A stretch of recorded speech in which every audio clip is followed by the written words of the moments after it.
Hello, viewer. Today we will learn next part of tense, next kinds of tense, present continuous tense. So let's start. Present continuous tense. Present continuous tense. What we got in such sentence? Work is being done. Work is being done. Work is being done. Work is being done, such as I am going, the wind is blowing. आज के session में जानेंगे present continuous tense को। Present continuous tense की recognition ये होती है कि कहने के समय काम हो रहा होता है। जैसे अगर हम विंडोज से बाहर देखते हैं तो देखते हैं कि कोई बच्चे खेल रहे हैं, कोई जा रहा है, कोई आ रहा है, हवा चल रही है। तो कहने के समय तक जब कोई काम हो रहा हो तो वैसे सेंटेंस को प्रेजेंट कंटिन्यूअस टेंस में कहते हैं।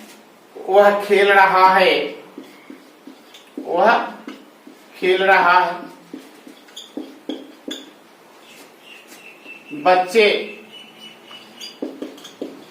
बच्चे शोरगुल कर रहे हैं,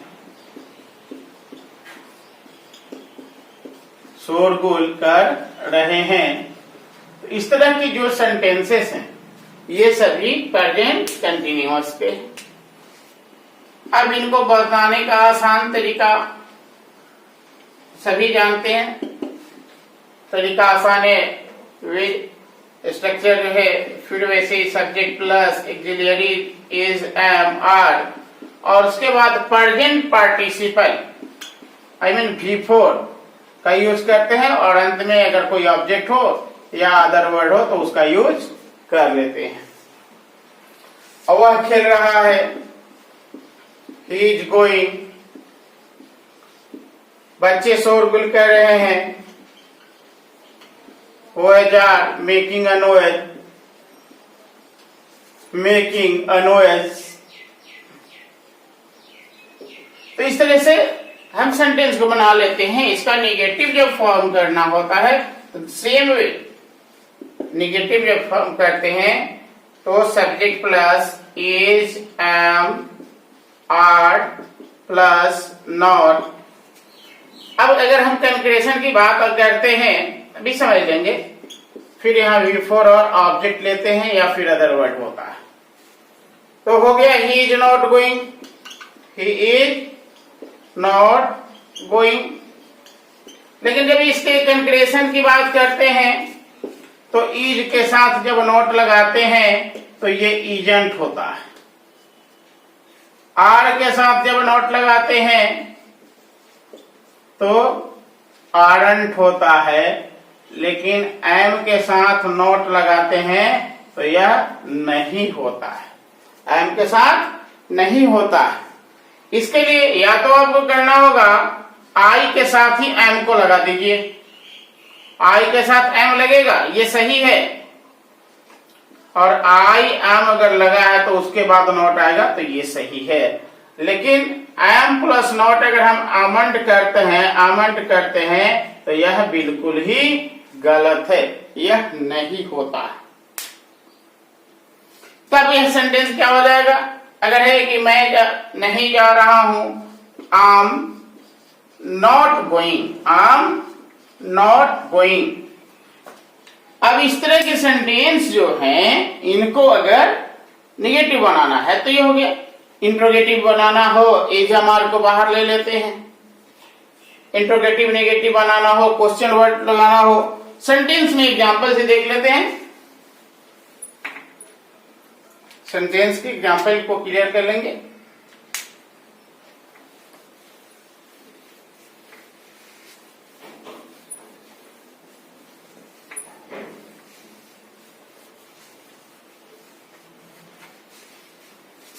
सेंटेंस का एग्जाम्पल देखते हैं।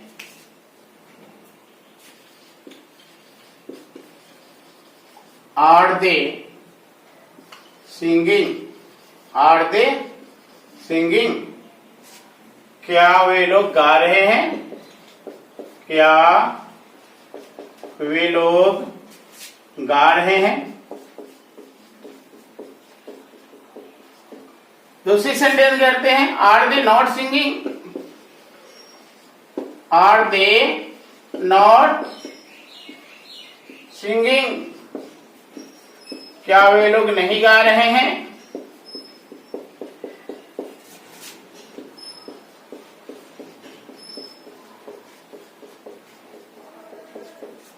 नेक्स्ट आते हैं, Y are they singing,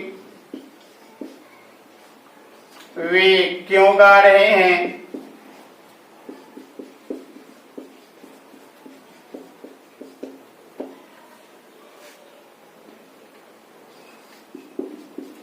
With whom are they not playing, किसके साथ वे नहीं खेल रहे, किसके साथ वे नहीं खेल रहे हैं। और इसी की इंट्रोगेटिव विथ क्वेश्चन वर्ड करते हैं, हु इज प्लेइंग,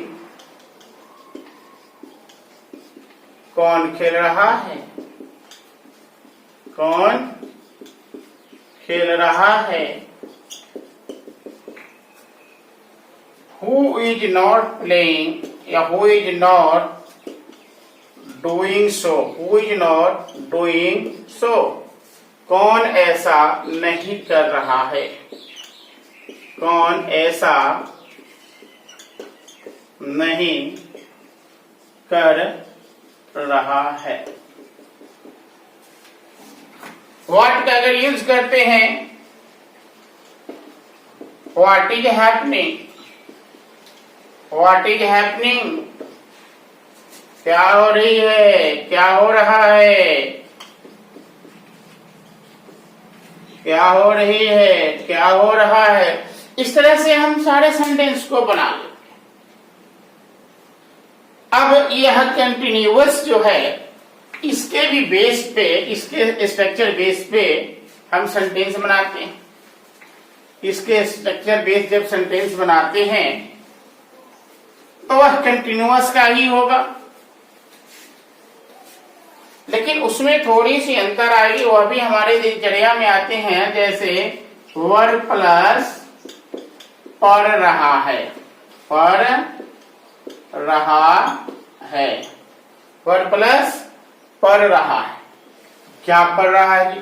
बहुत सारे काम को जब हम करते हैं तो हम अपनी वहां पर बाध्यता दिखाते हैं, अपनी हेल्पलेसनेस को शो करते हैं कि वहां हमारी इच्छा नहीं है, हमारी डिजायर नहीं है, विल नहीं है, फिर भी फोर्सिबली हमें उसे करना पड़ रहा है, जैसे वो मैंडेटरी हो। तो उस कंडीशन में हम इसका यूज करते हैं। जैसे मुझे पैदल आना पड़ रहा है, मुझे पैदल आना पड़ रहा है। अब इस तरह की जब सेंटेंस आती है तो उसके लिए अफर्मेटिव का जो स्ट्रक्चर होगा, subject plus is, am, are plus having. क्योंकि कंटिन्यूअस में हमने क्या देखा, V4, देखिए ये V4 है, प्रेजेंट पार्टिसिपल, और फिर उसके बाद इन्फिनेटिव 2 प्लस B1 का यूज कर लिए पर्पस को बताने के लिए, पहले ही बताया जा चुका है। अब हो गया मुझे पैदल आना पड़ रहा है, तो I am having to come on foot, I am having to come on foot. Meaning यह है कि हमें पैदल आना पड़ रहा है। अर्थ इसका है मुझे पैदल आना पड़ रहा है। We can say that we have no bike और we don't have bike, so we are having to come on foot. हम लोगों के पास सवार बाइक नहीं है, इसलिए हम लोग को पैदल आना पड़ रहा है। Mother has gone to house, gone to native place, so I am having to cook myself. माँ घर गई हैं, इसलिए हमें खुद से खाना बनाना पड़ रहा है। तो इस तरह से हम सेंटेंस का यूज करते हैं। फिर इसका नेगेटिव करना हो, यहाँ पर नॉट का यूज कर लेंगे। इंट्रोगेटिव करना हो, EJMR को बाहर कर लेंगे। इसके बाद नेक्स्ट जो स्ट्रक्चर आएगा,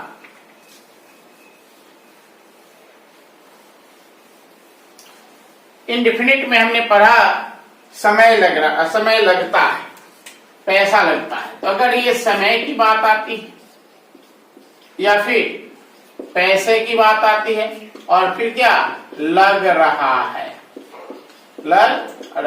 समय और पैसे की बात आती है, लग रहा है। जैसे मुझे सेब खरीदने में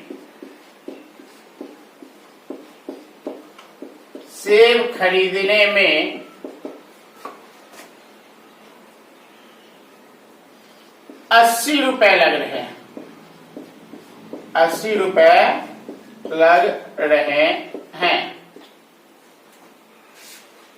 या फिर कहते हैं कि रोहन को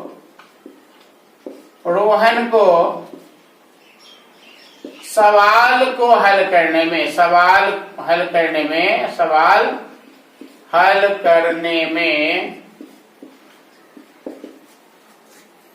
5 मिनट लग रहा है, 5 मिनट लग रहा है।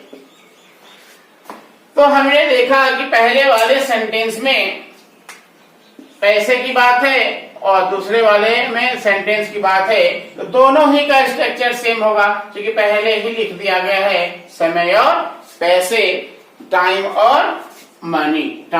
और मनी। तो इसके लिए जो स्ट्रक्चर है वह होता है अफर्मेटिव में, क्योंकि या तो कंटिन्यूअस है, कौन सा प्रेजेंट कंटिन्यूअस टेंस है। तो इसके लिए जैसे इंडेफिनिट में हमने सब्जेक्ट इट लिया था, कंटिन्यूअस में भी इट लेंगे। तो इसके बाद क्या जाएगा, इट के बाद ई जाएगा, क्योंकि और कोई दूसरा सब्जेक्ट तो हो ही नहीं सकता। इसके बाद उस टेक का जब प्रेजेंट पार्टिसिपल करेंगे बिफोर, तो ये ING लगेगा, टेकिंग आ जाएगा। उसके बाद प्रीवियस जैसा पढ़े थे आप इंडेफिनिट में, उसके हिसाब से यहाँ जो मुझे रोहन, यह जो है यह ऑब्जेक्ट है, तो यही ऑब्जेक्ट मतलब जो नाउन होगा वह आएगा, और अगर प्रोनाउन होगा तो उसका ऑब्जेक्टिव केस आएगा। इसके बाद टाइम की बात होगी, चर्चा होगी, तो टाइम और मनी की चर्चा होगी, तो मनी का जो यूनिट है, जो अमाउंट है वो लिखेंगे। और उसके बाद फिर इन्फिनेटिव 2 प्लस V1, और फिर अंत में अगर कोई ऑब्जेक्ट हो या अदर वर्ड हो तो उसका यूज करते हैं। अब क्वेश्चन है, मुझे सेब खरीदने में 80 रुपए लगते हैं। इट इज टेकिंग, मुझे के लिए हम ही आ गया, ऑब्जेक्टिव के आई का मी हो जाएगा। It is taking me 80 rupees, 80 rupees किसमें लग रहे हैं, सेब खरीदने में। टू बाई क्या खरीदना है, एप्पल। तो इस तरह से आ गया कि it is taking me 80 rupees to buy an apple. Next sentence देखते हैं कि रोहन को सवाल हल करने में 5 मिनट लग रहा है। फिर आएगा it is taking Rohan 5 minute, how many 5 minute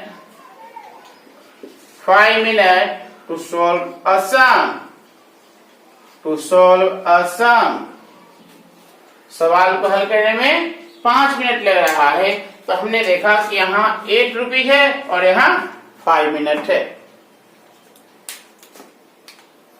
तो अभी ये कंटिन्यूअस में पहला उसका बेस स्ट्रक्चर था, उस बेस स्ट्रक्चर में पढ़ रहा है पढ़ रही का बनाया, और पढ़ रही के बाद हमने समय का, पैसे का लगने का चर्चा किया। नेक्स्ट वीडियो में देखेंगे प्रेजेंट परफेक्ट टेंस। अब रिक्वायरमेंट है आपकी कि इस स्ट्रक्चर को अच्छा से अच्छा मेहनत कर लेंगे। जैसे मुझे तो कुछ नहीं लग रहा है, देख लेंगे थोड़ी सी सेंटेंस है। स्ट्रक्चर अगर समझ लिए तो आप किसी भी तरह के सेंटेंस को हल कर सकते हैं, ट्रांसलेट कर सकते हैं, फॉर्म कर सकते हैं, और इस तरह से यह आपके रीडिंग हो, राइटिंग हो, या फिर जिस तरह भी यूज कीजिए, स्पोकन के लिए यूज कर सकते हैं। मुझे तो कुछ भी नहीं लग रहा है, it is taking me nothing, it is taking me nothing to do it. ऐसा करने में, इसको करने में मुझे कुछ नहीं लग रहा है। अब इसी को जब हम बात से करते हैं तो do you know it is not taking, it is not taking anything to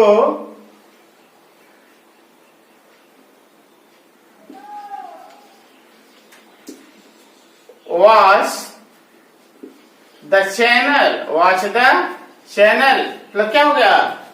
तुम जानते हो, क्या जानते हो जी? It is not taking anything to watch the channel, channel को देखने में कुछ नहीं लग रहा है। इस तरह से हम इस सेंटेंस का यूज करते हैं। बहुत बार कहते हैं कि बहुत दुख के साथ कहना पड़ रहा है, आई एम हैविंग टू से विथ ग्रेट ग्रीफ। तो इस तरह से करके हम इसका यूज करते रहते हैं। नेक्स्ट वीडियो में हम देखेंगे प्रेजेंट परफेक्ट टेंस।